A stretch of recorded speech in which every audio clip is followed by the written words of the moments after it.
like to know what qualities, I mean, you can just say them out loud. What qualities did you find admirable in the characters you thought of? So can you say them out loud? Leadership? Honesty? Combination of high performance with humble. Humble, humility, high performance, humility. Perseverance. Perseverance. Intelligence. Principle. Sacrifice. Passion, creativity. Okay, any of the things that has been said, can you find any of these that are contradictory with a way of doing business? Can you imagine doing business passionately, creatively, humbly, with leadership? Is it possible? Yeah. I mean, is that the way people do it? No. But that's the big opportunity. In general, people don't think of business as an arena to express their values. They think, oh, but there's a trade-off, because if I act humbly, I'll get stepped on. Or if I show my passion, somebody's going to destroy me. And there's a lot of fear that if I truly put out what's dear to me, it can get hurt. And it's true. I mean, the more you expose yourself, the more you care about what you do, the more dangerous it becomes. So there's a matter of conscious choice. It's how do you want to live your life? But it's a bad excuse to say it cannot be done in business. It can be done in business. It takes a commitment to see business as an area for expression. Why would you do it as a hobby and not do it in the main part of your life? When people, one thing that shocks me is when people talk about the life-work balance. So life or work. So the implicit assumption is that when you're working, you're not living. And when you're living, you have to be out of work because you have to balance these two things. If you work all the time, then you're not living. But think, how much time do you spend at work? How much of your awake time is spent working? So what happens if all that time that you're working is not time where you feel fully alive? You say, no, when I meditate, I'm fully alive. How much do you meditate? I don't know, an hour a day maybe. Most people don't meditate more than, I mean, if that, maybe 5 minutes a day. So if that's when you're alive, well, it's pretty sad. So what would it take to be fully alive as you face the challenges of work? There are ways in which you can do this that will help you express your passion with skill. So those are the two things. The first thing I invite people to do is to connect with the music they have in their heart. And that's what we've done. In this very little exercise, I'm not telling you what values you need to espouse, but you say, what do I admire in other people? And one of the things that Socrates said, the Greek philosopher, more than 2,000 years ago, one of the secrets of a good life is you have to put yourself in the list of people you admire. That's what it means to live a good life. If you put yourself in that list of admirable characters, when you look at your behavior, you feel, I am in that category, you're living a good life. If you don't put yourself in that list, you need to look, because happiness is inherently correlated with the level of self-admiration that you have.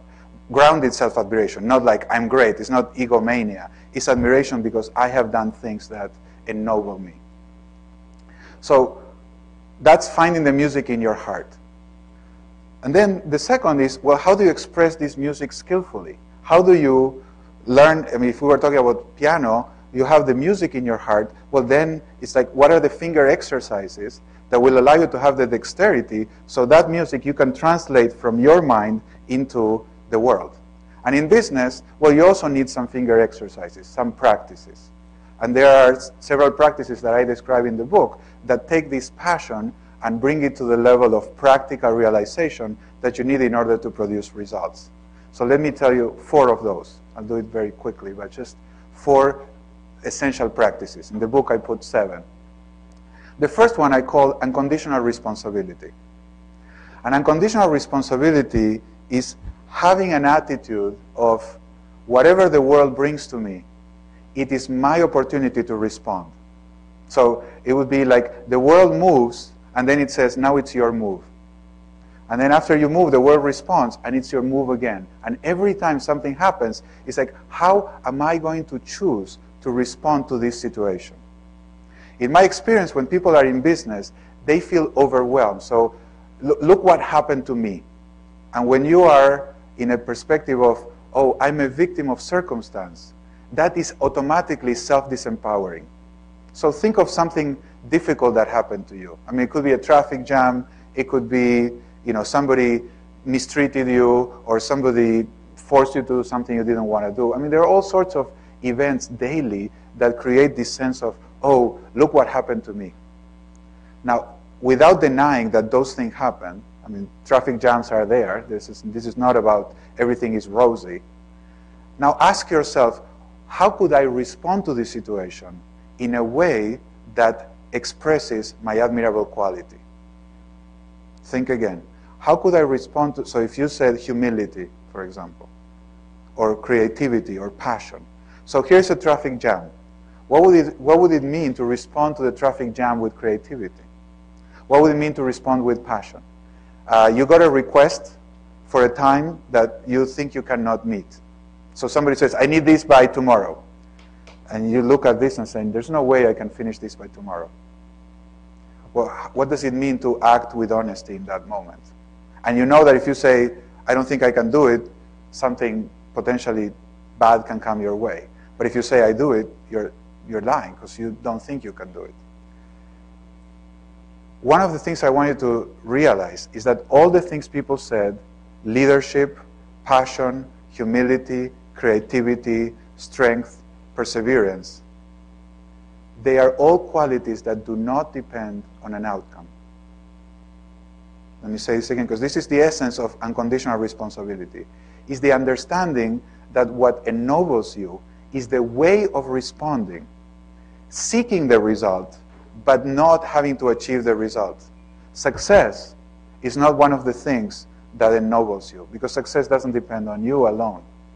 You try to succeed, but your poise, your attitude is the full expression of what's ennobling to you. So think about that. You see that none of the things people said require success. Not only that, but let's take perseverance. So suppose that you are committed to express perseverance in your life. You want to live a life that exemplifies perseverance. What kind of situations are going to give you the right theater, the right scenario, the stage, to show world-class perseverance? What do you need? Failure. I mean, this is shocking. Because when you fail, and you don't understand this, what you say is, oh shit, I failed, and this is terrible. But when you understand this, you say, oh, fertilizer. I failed.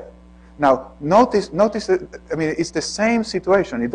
This is not like airy-fairy, it's a different world, everything's going to be okay. No. It's not going to be okay. But the difference is, what kind of resilience do you have when some bad thing happens, when you're faced with a challenge? Nothing happens to you. There are only challenges. And the only question is, how do you respond to this challenge? How do you unconditionally use any challenge to express the values that you have committed to express in your life?